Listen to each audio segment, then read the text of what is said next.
So for day one today, the agenda will be gone through by Pace and Chun. So for the introductions, they'll be going through the overall vehicle architecture, and then a little bit about the CAN bus protocol, the CAN frame, and the car hacking tools.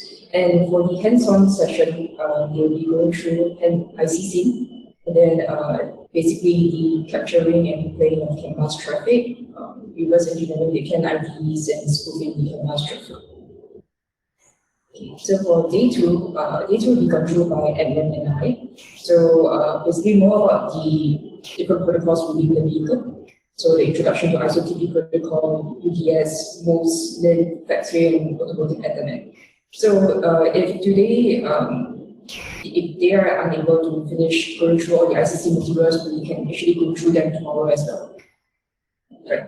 So thereafter, 3 p.m. to 8 p.m., we will have the CTF session. You can join us at ctf.cars.org.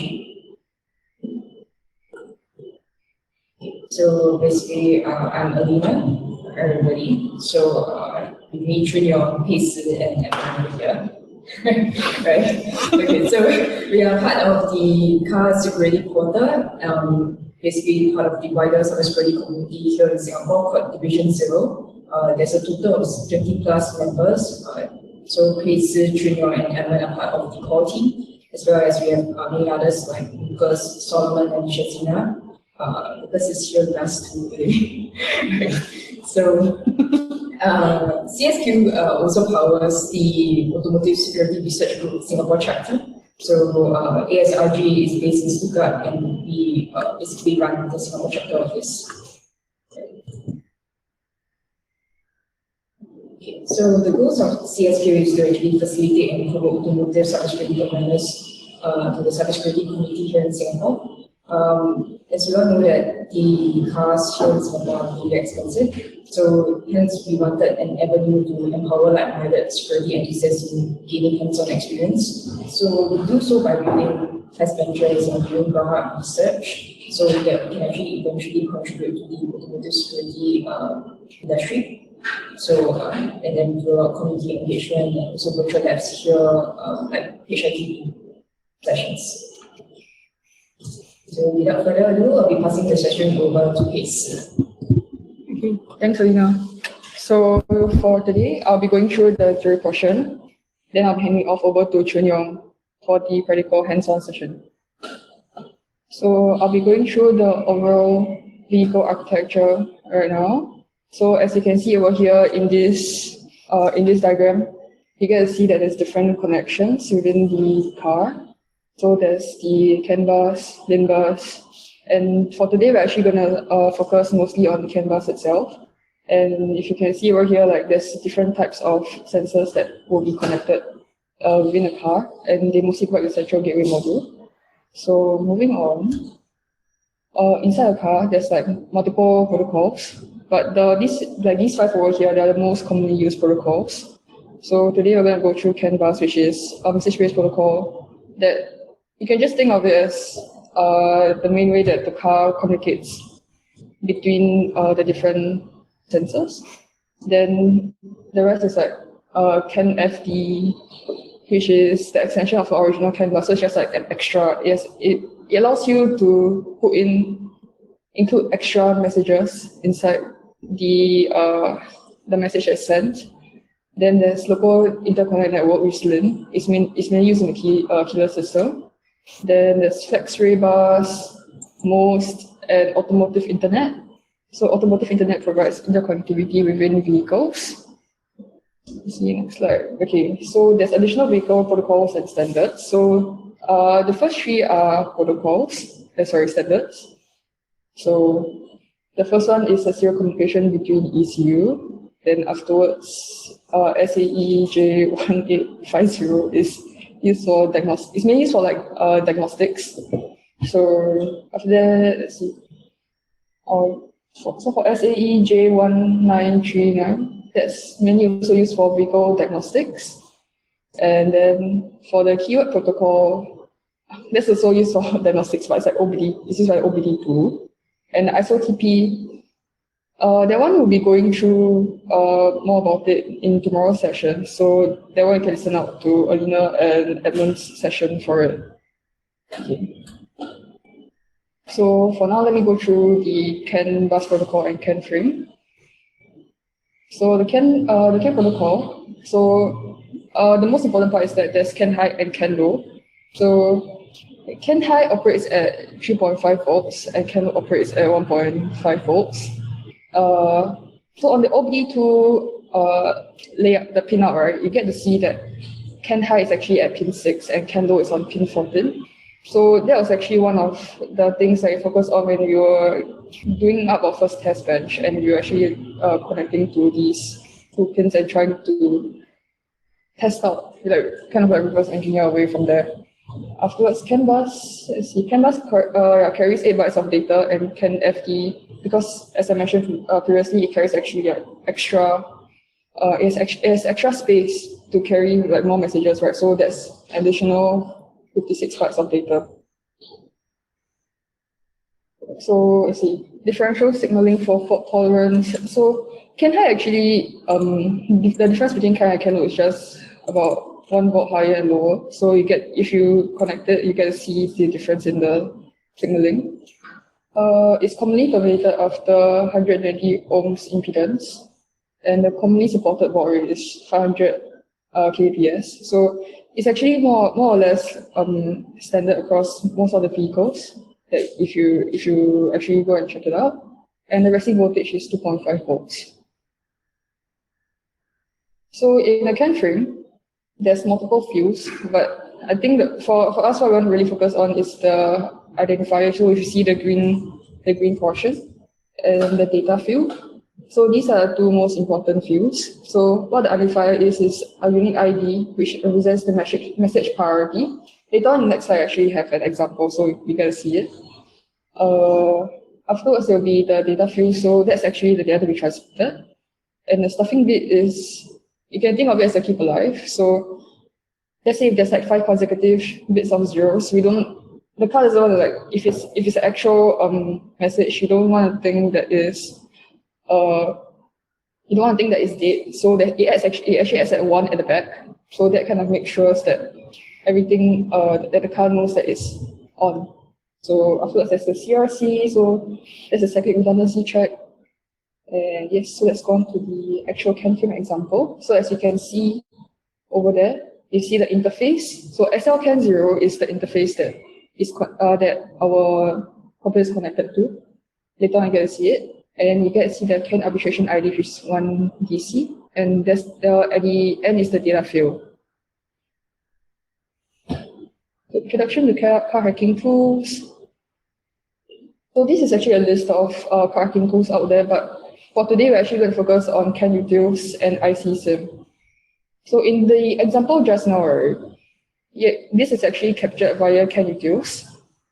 So later on, we'll be able to go through the different capture details. So let's focus on over here, CAN utils. So CAN utils is a socket CAN user space. Okay, basically what it means is that you get to generate, replay, send, and display CAN traffic via this particular tool. And we'll go through it later on, so that it's much easier for all of you to understand. Then afterwards, we're also going to work with IC sim. So IC sim is, think of it as a simulator. So if you don't have actual car, right, and you don't have enough money to actually build your own car, you can build it virtually using IC sim. So CAN utils, as I mentioned just now, CAN utils, what it does is that using CAN dump, you can display, filter, and log CAN data to files. So with this log file, you get to use CAN clear and then replay whatever log files that you've recorded over there. And CAN send is for sending a singular frame itself. So let's say you want to replay an attack using a single message. You can do it using CAN send.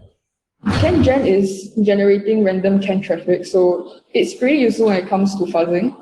because it sends like random CAN traffic, and it's kind of hit or miss. So like you get to see whether or not it actually works, but it's pretty useful in that sense. Yeah. CAN sniffer, it displays CAN data content differences, but it's just like 11-bit CAN ID, so you get CDN there. Okay. So I'll move on. I'll hand it on to Chun Yong, who will go through with you the practical portion. All right, thanks, Peter. Next slide. Okay, so in case everything that was mentioned so far, you guys are new to car hacking and everything, it may be a bit daunting. Like there's not a lot of tools or resources online to actually show how to actually go about doing car hacking and stuff. It's not easy to actually get started, and especially in Singapore for us, like it's pretty expensive to get a car. So when we mentioned that we use IC Sim, it's a simulator software that helps you to simulate a car in a virtual environment. It's not the entire car, so ideally you would have an actual car that you can plug a laptop into and see what's the traffic that's going on inside, so you really can inject the packets. In order to do that safely and as a beginner kind of way to introduce people into this, we use a virtual instrument cluster. An instrument cluster is basically the dashboard that you see at the driver's seat, where you see the speedometer, you see some of the other displays, whether it's the blinker lights or the door opening or the seat belts and airbags, stuff like that. So someone has created this tool that runs on a Unix system on GitHub. The link is shown on the slide here. And it allows you to practice all this reverse engineering in a safe environment. And there are several different difficulty levels as well. Some where it's equivalent to hard coding certain there's a lot less randomness inside the bytes. And as you go increasingly in the difficulty, the byte positions will change, or there's a lot of other random noise that will actually come and make it harder. So this is a very good kind of a practicing environment for it, which we'll go through. You'll have a chance as well to practice with some of the labs that we have prepared. Okay, so how to actually get IC Sim onto your machine. So we won't be covering like exactly how to get a virtual machine set up, but assuming that you can find out there are a lot of good resources on how to actually set up a Linux machine on your system. We are going to use Kali, which is what we typically use for pen testing and a lot of cybersecurity stuff, to actually run the host or the guest virtual machine for IC Sim. Pretty simple stuff that you can follow along. So these are commands that you need to basically get the virtual machine ready before you actually start to get it on board. So the first thing you want to do, this isn't actually IC Sim yet.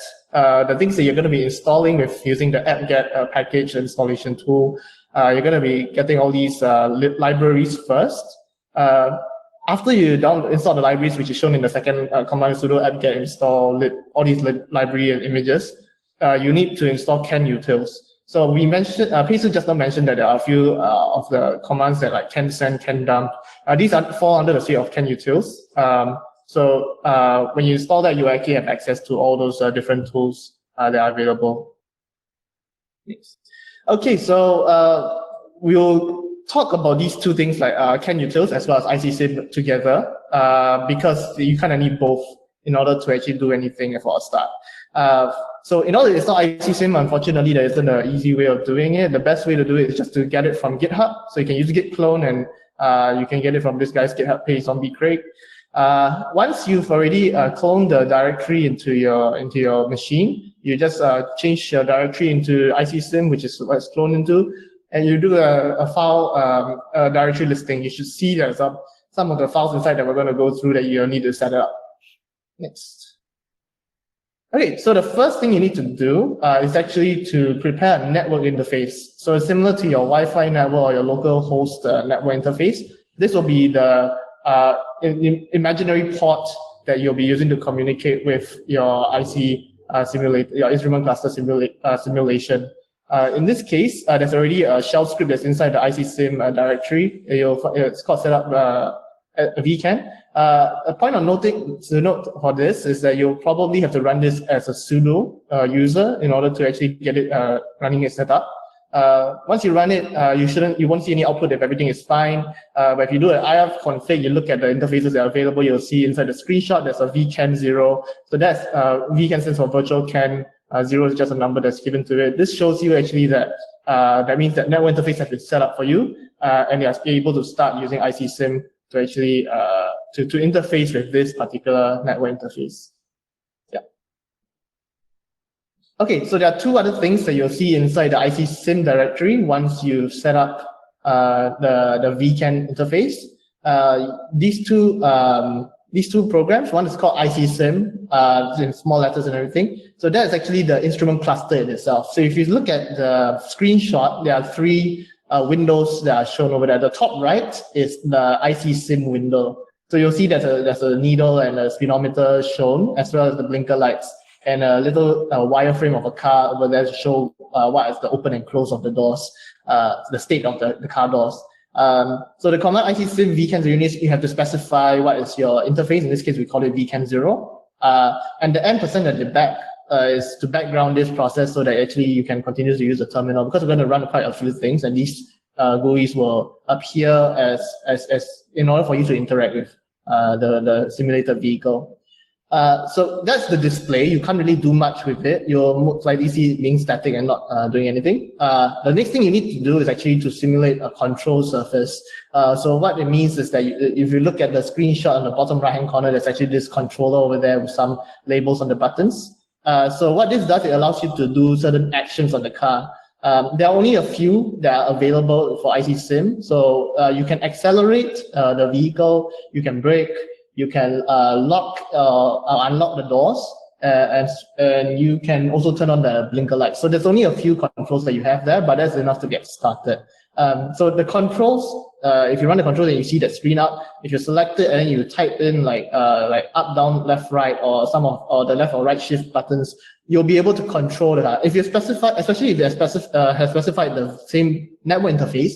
So what happens is when you key in the keyboard entry, it will actually send the relevant CAN bus signals into ICSIM, and you'll see it reflected in the instrument cluster on the window on the top right. So that's all and good. You won't actually get to see the traffic, all these kind of things that's happening under the hood. The last thing that you kind of want to open up, which is more part of the CAN utils suite rather than ICSIM, is CAN Sniffer. So CAN Sniffer, if you look at the third command that we have on the slide, and you specify the interface vcan0, what it will show you is actually a live update of what are the CAN messages, what Payson mentioned just now, the CAN frames and stuff. The two things that you kind of need to know. One is the CAN ID or the arbitration ID. Basically, it's just what is the component that's being controlled. It's to identify what's the thing you're trying to control. So, example, acceleration is controlled by, or the speed is controlled by a certain CAN ID. And the message that is put, the few bytes after that is maybe the speed reading of it. Similar for the car doors or the gears or something else, it's similar to this idea. You just need to care about the ID as well as the data at the end. So if you look at the screenshot on the left-hand side, you'll see the live updates. If you specify the -C flag inside CAN Sniffer, what you will have is actually, you will highlight to you in red the bytes that are actively changing over time. So whatever you see in black font, it things that are static. They actually don't change. It allows you to visually kind of pick up what are the things that change accordingly while you are actually modifying the vehicle, you are controlling the vehicle. So they can identify, okay, this is the byte that is changing as I am moving this vehicle. So kind of visually over there, you are able to then piece together like, okay, what is the CAN ID, what's the data I need that actually controls this particular function of the vehicle that you are doing. And you can slowly change bits and pieces of all the bytes here and figure out whether you can access either hidden functions in the vehicle that are not available for you to control, or like other things that you could make the car do things in not the right order, like show up all the gears, even though they are like not supposed to go in a certain order and stuff. Yeah. So this is just a generic overview. We'll probably go into Alina next. Okay, I'll cover a bit more on some of the other CAN utils tools before we actually get you guys like hands-on to work on some of this. So we already saw CAN Sniffer as one of the 5 things that we're going to cover for CAN utils. The next one is CAN Dump. CAN Dump itself is similar to CAN Sniffer. The difference is that for CAN Dump, it's actually just a print screen of every single command. You can think of it as a log. It's just logging down every single traffic that's coming at every single point in time. The difference is that while this is good for you to log the entire activity into a file, it's not very easy for you to kind of visualize easily. However, this will be very important like when you actually are able to get an actual vehicle connected to your to this interface that you have. There are other tutorials on how to do that online, but you can actually do a CAN dump of an actual vehicle. What this means is that you can actually save this file somewhere else, bring it to a virtual cluster, bring it to another device or another car for that matter, and actually replay this CAN dump log file, and it will actually simulate all the activity that was happening in the previous car. So CAN dump itself is a very good tool for using to use for actually understanding the behavior. You can also truncate or like locate those CAN IDs that you want using grep, using your favorite file editors and stuff, and you'll be able to just isolate the CAN IDs that you want and replay the traffic. So CAN dump is itself also, even though it seems like it's going to be not that useful, it has its users in certain situations. You can the format of saving it by default, you can specify what's the format of saving your CAN dumps. By the default, it will tell you the year, month, and day as well as the time that is actually the log was taken. Yeah. Okay. So as mentioned, how do we actually replay a CAN dump log after we've done it from CAN dump? So there's this tool also called CAN Player. This is the third tool we're going through.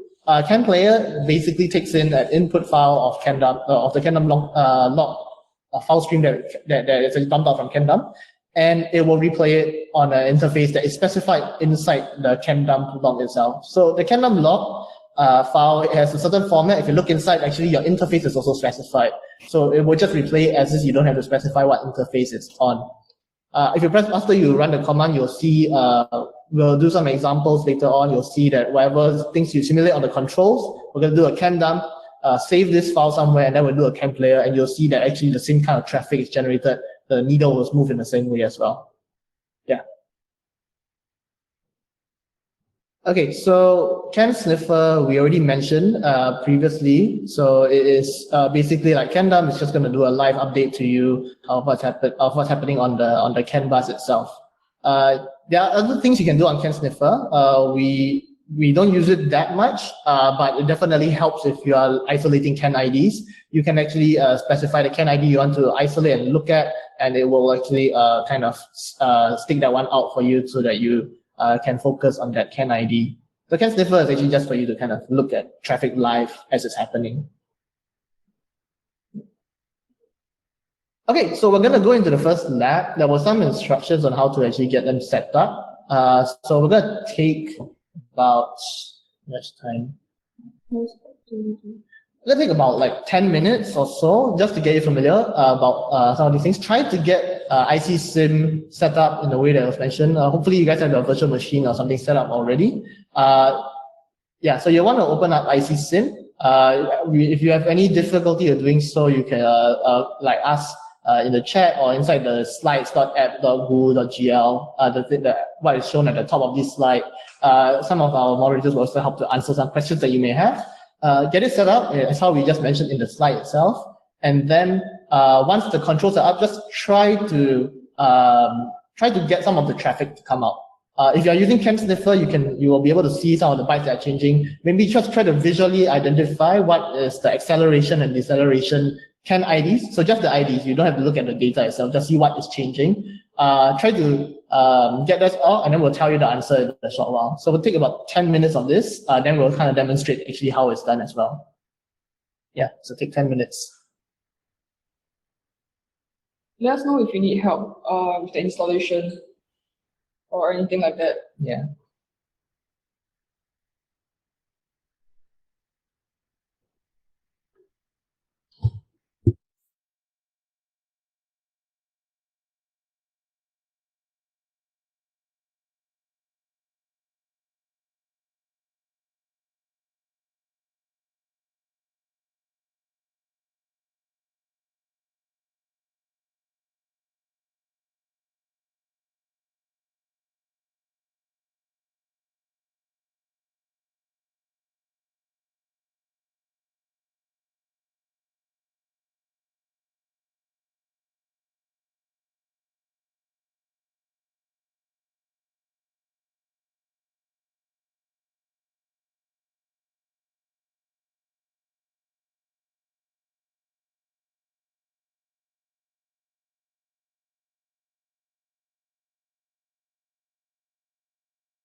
No, we're currently actually on mute right now. So now it's just like a lab practice time.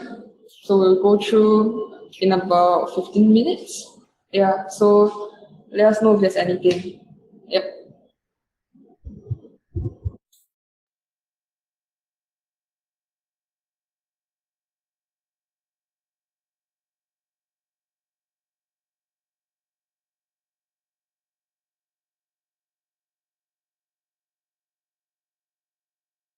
Okay. Okay, I understand that you guys may not have the slides. So here's what I'm going to do. I'm going to share my screen instead.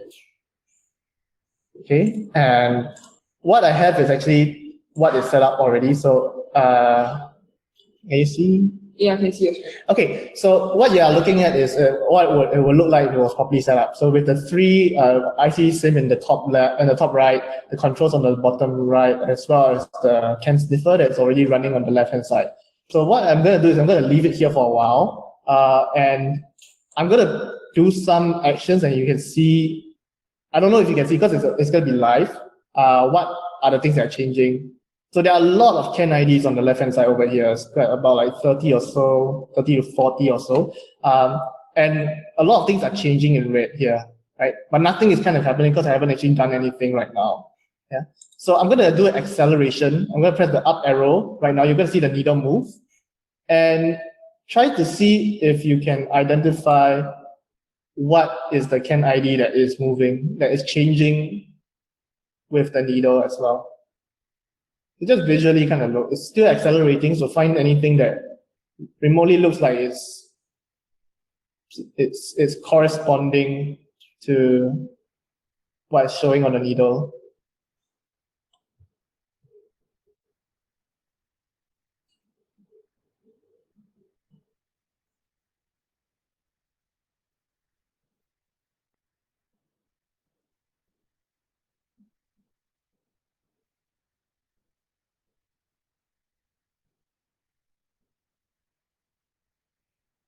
Okay, so not sure if everyone noticed, but as you see, this needle is moving. The answer for this acceleration and deceleration is actually CAN ID 244. So I'm going to let the needle drop all the way to 0. I just want you to pay attention to 244 over here. And I want you to look at the second last byte over here. Right? So currently it's saying this is all zeros and then this is 0, 1. Since all these CAN IDs, the back, the last byte is actually it's always changing. You don't have to pay too much mind to it. So it's all changing. Doesn't really mean much at this point for actually figuring out the activity. But if you look at just this 0, 1, and let's say what happens if I actually try to accelerate again. Watch as ID 244, the second last byte kind of increases. So this is how you can identify that is the CAN ID and the data that is actually responsible for the speed of it, of the vehicle itself. So granted, this is actually a very contrived example. It's a pretty simple one. In actual vehicles, it may be as simple, but in some other cases, it may not be as simple. It may not be such a nice number like zeros. Everything is zeroed out, and then it just gives you that last byte. Sometimes it can cross over to other bytes. Sometimes particular bytes will be responsible for this behavior. But let's try something else. Let's try according to the slides. Door open and door lock. Okay, so what I'm going to do is I'm going to open up some of the doors, and we'll see if any of the bytes actually change. Okay, so I'm going to open up some of the doors. Okay, you may see that actually something happened with the CAN sniffer itself. So what I'm going to do is I'm going to make it a bit smaller so that you can see all the CAN IDs. And I'm going to shut the door. And I'm just going to keep opening and shutting this door periodically.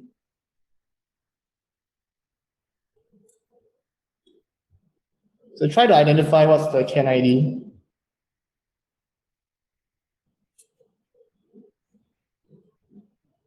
You see it? I feel like Dora the Explorer here. But Okay, so for those of you who may be able to see it, so CAN ID 19B, you see that third byte is the only thing that's changing. And if I don't do anything for a short while, you'll see that it will disappear because nothing is changing with it. So certain CAN IDs can only appear when you actually do certain actions. So in this case, we have 19B. And this particular door I'm opening, there are 4 doors on this car. If I open up more doors, you'll see like the same CAN ID, but different bytes that are changing. So let's open up more of these other doors.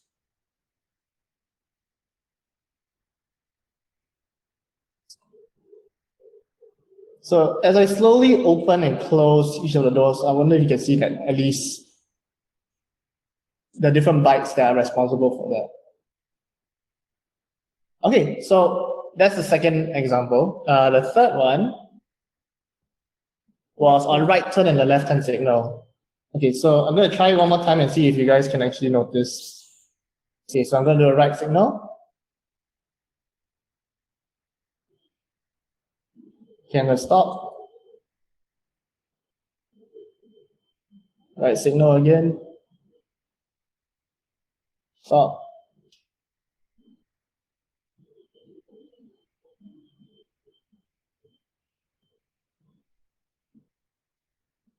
Okay, so hopefully you guys should be pretty well versed by this, like it's the same kind of pattern. So if you notice what's happening on CAN ID 188, you'll see that first byte, it oscillates between 00 and 02.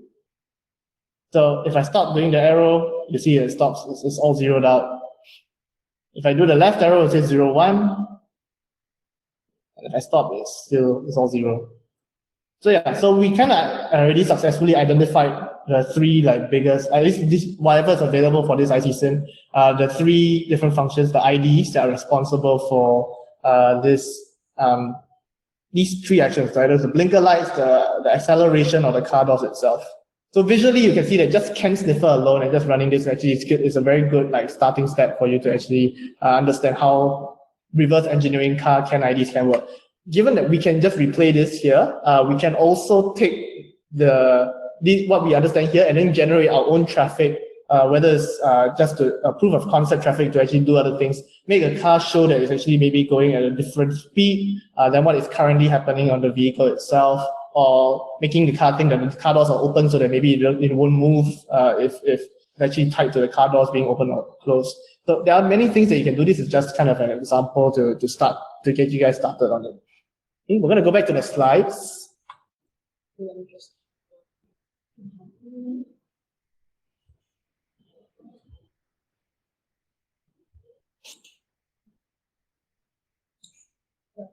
Right.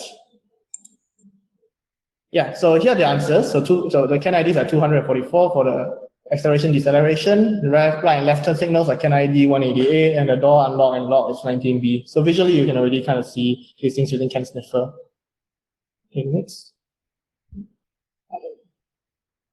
All right, so once you've already figured out, okay, these are the CAN IDs, what else can I do? There's so many bytes that are left unused, right? Maybe they actually do something. So this is where you can craft the packets out yourself. You won't always have like a control stick to kind of actually change the vehicle, what's happening on the vehicle itself. Granted, all the CAN IDs that you have don't always have a visually impressive, like kind of a very big overt indicator that something is happening. Some things like the engine RPM, in this case we don't have an RPM sensor, doesn't mean that it's actually not being generated by the simulator itself or the car itself.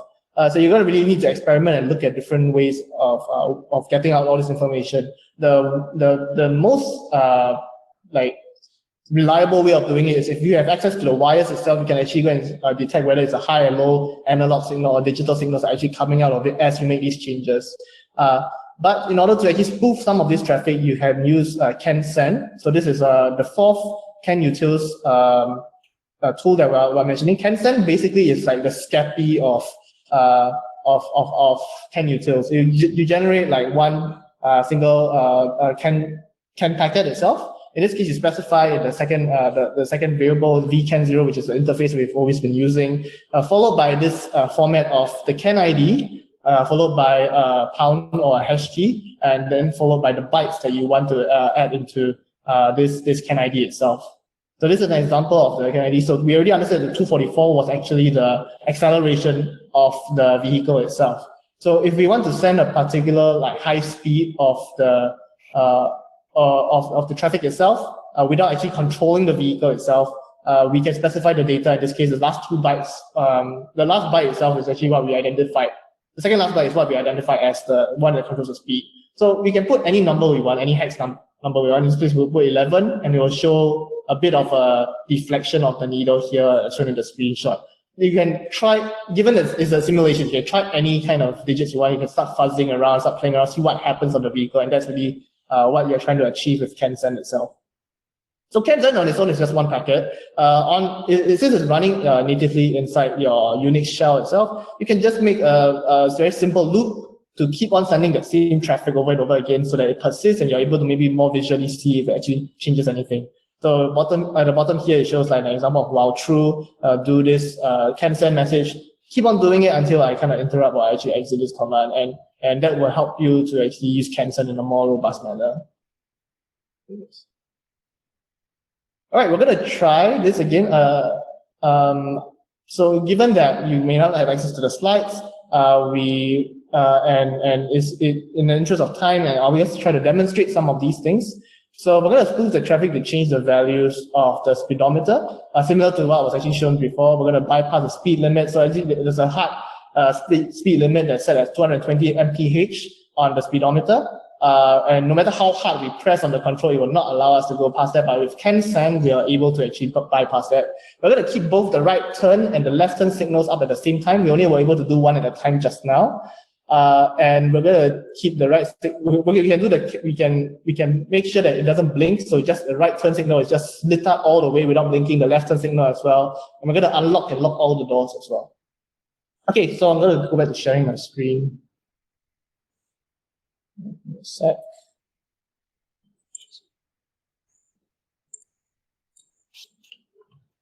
Okay, so we're back to the virtual machine itself. So the first thing that we're going to do is we're going to look at how can we make this needle actually go to maybe the 60 RPM.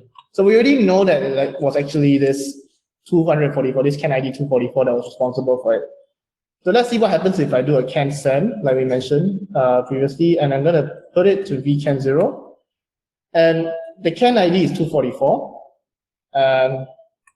Hash key to denote the difference between the CAN ID and the data. And we're going to put a bunch of zeros. Let's look at the CAN sniffer. How many bytes is this? It's 3 bytes of zeros, 1 byte, and then followed by some random gibberish over there. So 3 bytes of zeros. We're going to do maybe 11 as what was shown in the example, and we'll give something like a 4 for that last byte. And if I just press enter, okay, nothing seems to happen. Or if you can see it fast enough, I'm not sure if it's showing on screen, the needle will jump and then it will jump back down to 0. This is because it's actually fighting with the controls. You're not the only one sending a CAN message. Actually, the controller is also sending a message, which is why it's actually jittering on the IC sim over there. That's why we actually wanted to actually fight more vigorously. What we're sending the spoof to packets is fight more vigorously. So we're going to do a while true function. While true, we're going to do this CAN-send message, and then we're going to specify done. So now you see that there's a very weird kind of behavior that's going on the IC sim. It's deflecting, it's going back to 0 because there are 2 different things. There's my program, there's my CAN-send that's trying to send this message of go to this number, but at the same time the controller is saying no, it's actually 0, and that's why it's kind of deflecting back and forth. So what happens if I send a bigger number? So I don't send 11, let's try a big byte, let's try like 50. What happens here? So we see that the number actually jumps a lot higher. So that's good. We know like now we can actually just figure out how big this can go. What happens if we put like a really big number, let's say FF? Can we actually bypass that limit? So yes, you see that the needle actually jumps all the way to the end. So you could script this out The idea is that this is the kind of behavior you expect to see using CAN-SEN. You can do things that you couldn't do on the controller itself. And that's very reminiscent of like how vehicles are as well. You can send possible CAN messages that may not have been possible on the vehicle itself. Okay, next we're going to try for the left and right blinker on the top here. So as we control on the control side, you see that if I press the right arrow, I'm actually just holding it down. You see that it's blinking. So I want to actually make it stay rather than blink. If we look back at CAN Sniffer, we remember that the blinking arrow is due to this CAN ID 188, and it's the first byte that is changing between 00 and 02. All right, so armed with that kind of knowledge, let's do the same thing. So we're going to do a while true, and we're just going to change the CAN ID to 188. And this first byte, instead of 00, we're going to put 02, and the rest of the bytes, we can just leave it as 0. Yeah, I think it's 2 zeros. So if you press enter now, you'll see that now the right arrow has permanently left on. And that's good, that's nice. Okay, how about with the left arrow? We saw that there was actually a different CAN ID there was a different data that was responsible for that. So if I press the left arrow, for 188, you see now it's 00 and 01. So that's the same byte that's being used for the left arrow. So if we change 02 to 01, the left arrow will come on. Now, what happens if we want to keep both of them out, like it's a hazard light or parking light where you want both to come on? Well, this is actually just hex. So in the fashion of programming, it just means that these are bits that need to be on. And 01 is just one bit. 02 is just the second bit that's on. So if we change to 03, what do you think will happen? So if you can think of it in terms of the binary instead of just the hex. So 03 will actually make both of them light up as well, because it will just mean that those two bits that are responsible for the arrows will actually just remain on. Okay, so next we want to open up all the car doors. Right. Previously, we already noted that it was, let's try to open up the doors. So it is 19B that is responsible for the opening and closing of car doors. So there are actually 4 car doors. So that's controlled by the A, X, B, and Y. And you'll see that if when all the cars are open, when all the car doors are open and when they are slowly being closed, the signal that is, the data that is being sent to 19B changes on the third byte over here. So these are actually specific bytes or specific bits that are actually responsible for this function. You have to kind of look at all of them and piece them together if you want to make the correct sequence of actions appear to you. Since this may take some time, I'm pretty sure like if you follow the same example of the blinker lights, you'll be able to figure it out as well. I'm going to go to the slides to show you the answer instead so that you don't waste time. You can cover more details. But I hope that you get the idea of that. This is how you can practice using ICSIM itself. Okay, so all these I already showed you how to bypass the 220 NPH. You can just send in whatever bytes you want and see what happens on the IC simulator itself. Next, this would be for the signals. So for door locked and door unlocked, it would be that middle byte that we already saw. So 0F will open up all the car doors. So F would be actually all the bits for that particular half a byte will be on. So there are 4 doors and there's just 4 bytes. So F will just be opening up all of them. Yeah, and unlock will be just basically zeroing out everything here. Yeah. Okay, so that's all I have to cover for ICSIM and CAN util. So hopefully that is enough to get you guys going in terms of introduction into how you can understand, how you can learn and practice. There are additional difficulty levels, which actually randomize all the CAN IDs that are responsible for each of the functions. So you can practice your own intuition and see whether you can identify which of the bytes that are responsible for the behavior. If you are interested to find out more, we actually have some of these ICSIMs set up on our virtual instances over here at the car hacking CTF. So if you participate in that, you'll be able to log to go in and practice on some of these random bits that we have actually configured for you guys. So I'm going to talk more about the car hacking CTF guidelines. So if you're interested to join, the CTF will start at 3 p.m. So right after this talk, today and tomorrow, after the talks, 3 p.m. to 8 p.m., you will be able to participate in the CTF itself. The instructions are also on our website, over here shown at ctf.carsecurityquarter.org. We'll post it somewhere as well in case you guys don't have access. It's on the in the box website as well. Create an account. There's a few things that you need to kind of set up before you can actually join. The reason is because these are actually a lot of physical. We don't only have virtual instances, we have some real life test benches that we actually put together for you guys. So if you are really confident in doing it on the virtual machines already, why don't you try it on the physical benches that we have real vehicle parts that are here for you to actually test out your skills on. So because of that, you will need to queue people in. This will be done using a combination of Twitch, Discord, and the CTFD, as well as something called Zero Tier. There's a lot of things you probably have to install. Hope that you take the time to actually slowly get to know. If there's in any case, if it's confusing to you guys, feel free to just reach out to any of us. We'll help you and guide you along on this process as well. There's also, if you go onto our CTF, carsecurityquarter.org, under the queuing page, we actually included a video in there. So because we recognize that it's very difficult for everyone to jump across different platforms, so we're hoping that this will help you get started more easily. Yeah. So, okay, so once you have already registered for all these things in our Discord, you join the Discord channel, you're looking at the Twitch page where we show actually the live feeds of all the what's happening on the test benches and the physical clusters and the virtual machines that we have. You join the Twitch queue, certain commands you need to type in, specify which are the instances you want to enter. And once it's your turn, we'll let you know. You can log in, you can SSH in and start to try to figure out. You have 30 minutes to play for each of the bench and you're allowed to re-queue. However, it's best to make use of your time, have the team, have a game plan before you actually go in. There'll be a countdown timer on the Twitch stream. You'll be able to see, your team will be able to see what you're doing, and you should be visually able to pick out some of these CAN IDs and CTF answers to those. Yeah. So that's about it? Yeah, that's it. We are going to see for any more questions. If there are any questions, there was the Google there was the Google Q&A. There was a Google Q&A link that's now missing. Someone can it's posted inside the chat, so you guys can click on it and I'll copy it and see if yes. We'll send it again. So if you have any more questions about what we have covered so far about the CTF, please feel free to ask over there.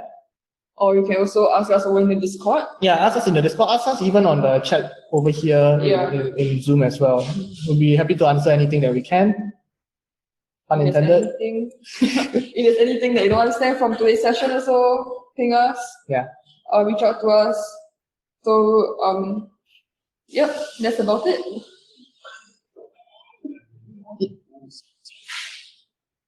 Okay, so this recording for those who have been late. Yeah, I think it should be. I think this session is actually recorded. It's recorded, yeah. So the Hack in the Box people will probably make it available to you guys in a short while.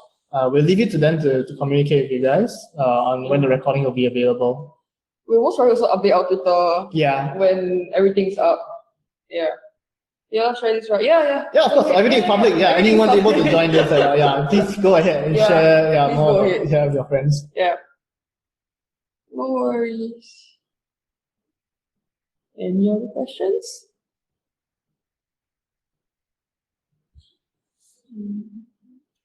I think the tough part for this is that you guys will also definitely encounter a lot of issues. I think when starting out, this can be very difficult or challenging because you just don't know. There's so many things you need to get right in a sequence before you actually get things going. But it's like feel free to ask us. We are here to answer any questions. We went through a lot of the beginner steps as well. Day 2 tomorrow will cover more in detail some of the more advanced things that you did. What we've done so far probably may seem very basic, but it's actually a very good starter for those of you who are new.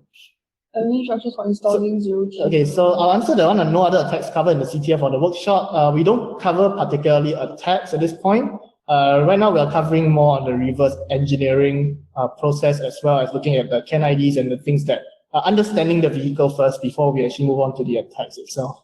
You want to read more about the attacks? I'm pretty sure there are other speakers or other people who are doing automotive security who will be able to cover more about these threat profiles or threat vectors itself. I think especially like one of the people that we really look up to was actually like Dennis. If you see in the group chat, hi Dennis. So okay, Yeah. So if we need to know which ID is for which purpose, all we can do is fuzzing all cans.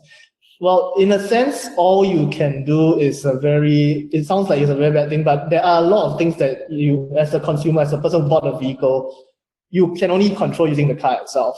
But that doesn't mean that this vehicle doesn't shut off the access to using those CAN IDs itself.